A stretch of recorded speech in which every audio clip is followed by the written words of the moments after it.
Hey and welcome to Dodge This, the channel that's all about things Guild Wars 2. This is Kaaboose speaking. Over the weekend I was able to get in on the 4-hour stress test, however I did miss the 1-hour stress test. And while I was in the 4-hour stress test, I must say I experienced some of the worst lag I had ever had before. At many times the game was well nigh unplayable, however it did seem to come and go. Thankfully at the end of the stress test, Guild Wars staff were kind enough to flash a message up on the screen letting us know that the people experiencing this particular lag was due to a bug affecting both Guild Wars 1 and Guild Wars 2. This is what upsets me the most. I missed the 1-hour stress test. I'd hoped to find out whether or not that the reason both games were lagging was because they may have finally been implementing the connections between Guild Wars 1 accounts and Guild Wars 2 accounts. For example, the whole of Monuments. I was really hoping to quickly jump in and check that, but then again, I'm sure if it had have been the case, I would have seen some videos up about it on YouTube by now. One of the things I've been dying to test ever since I tried my Thief and the stress test before this one was just how quickly a character could be made and get into PvP. Specifically, I was thinking about players who wanted to buy Guild Wars 2 just for the PvP experience and to hell with anything PvE. So, that's what I did. As soon as the game loaded up, I created a character as quickly as I could, gave it some random name, as you can see right there, and then attempted to jump into the PvP. However, it does seem you do have to complete your tutorial area relevant to your character's race before you can jump into PvP.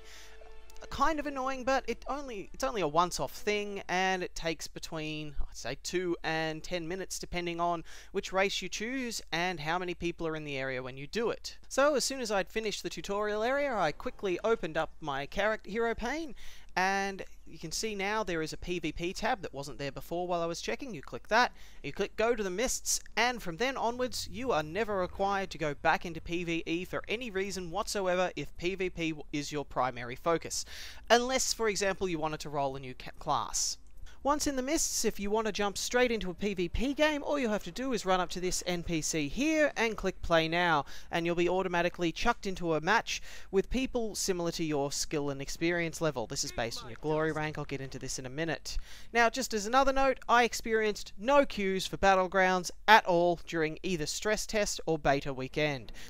This is because all of the worlds in Guild Wars 2 are put together for the purposes of creating a PvP match. So there are no battle groups a la World of Warcraft.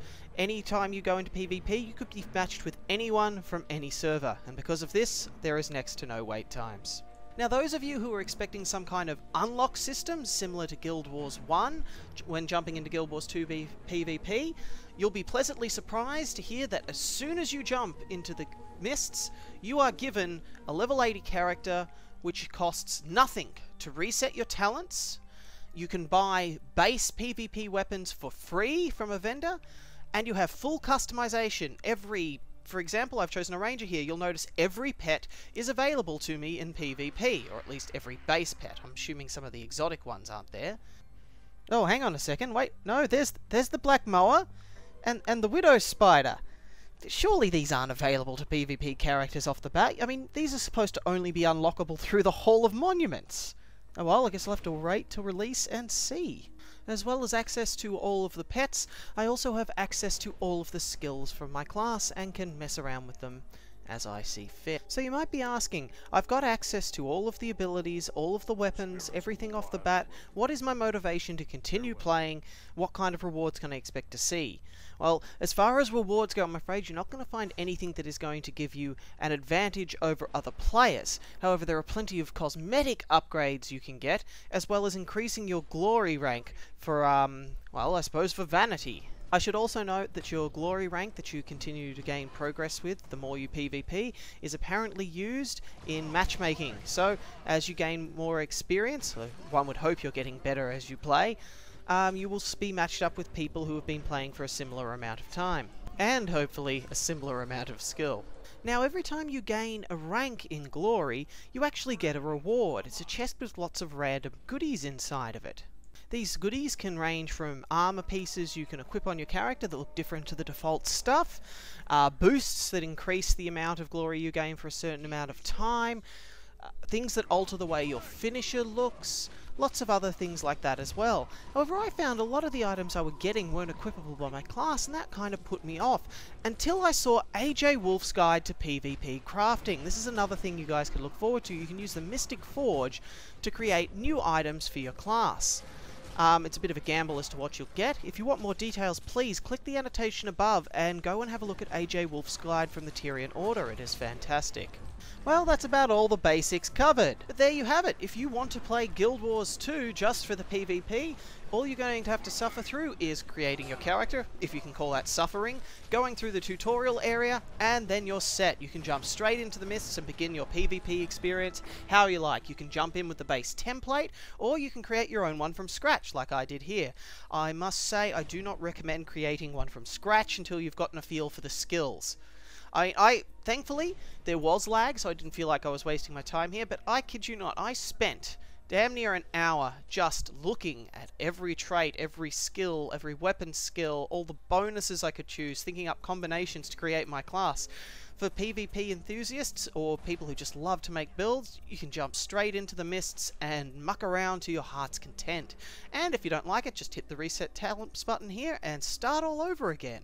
Another reason I rolled randomly at the start wasn't just so I could try and get into PvP as quickly as possible, but I wanted to see if it was possible to create a support or healing character with any possible class. Now I got the Ranger, and that's certainly not a class you would associate as a primarily healing one, but I wanted to see if I could do something with it. So after quite a while of mucking around, I found out that I could create spirits that would provide boons and buffs to ally. One of my heals was actually an area of effect heal I could place on the ground to heal people other than just myself. I found the Warhorn had a sprint, might, and fury component attached to it that I found was quite useful for both myself and my allies. And lastly, I found many of the pets I could bring out brought both healing and protection abilities with them. So that was it. I decided to lump it all together and see what I could do. What I ended up becoming was a large mobile buff battery that wasn't able to deal huge amounts of damage, but could inflict various conditions and throw out quite a bit of healing as well. Unfortunately, I wasn't 100% aware of exactly how combo fields worked at this stage. I do now, and I'd like to point out that Geekosaurus will be putting out a video shortly explaining these fields. As soon as that has happened, I shall put an annotation here for you to click and view. Just a quick example here, you'll notice I'm throwing axes through my healing spring field. If these axes pass over any allies, it actually regenerates them. At the time, it was hard to judge exactly how effective the build was because of how bad the lag was. However, looking at the footage now and realizing there was so much more I could have done with the build had I have understood the combo fields correctly, I think there's a lot of merit behind it. And if there happens to be another stress test before the game is released, I'll certainly give it another go and see what I can find. Alright, I think that just about wraps it up. Once again, if you have any comments, queries, questions or complaints, please send them to dodgethisbam@yahoo.com.au or leave us some feedback in the comment sections. Please like before you leave if you did like what you saw, and subscribe if you want easy access to more videos. One last thing guys, I will try and get a few more videos out in the next couple of days, but come Thursday I won't be putting any more videos out for a week, as I have switched all my shifts from work from the Guild Wars release date onwards to this week now. So basically I'll be working 2 weeks work in 1 week, so I can get the next week off and focus primarily on Guild Wars 2. Alright guys, thank you very much for watching, and I'll see you next time.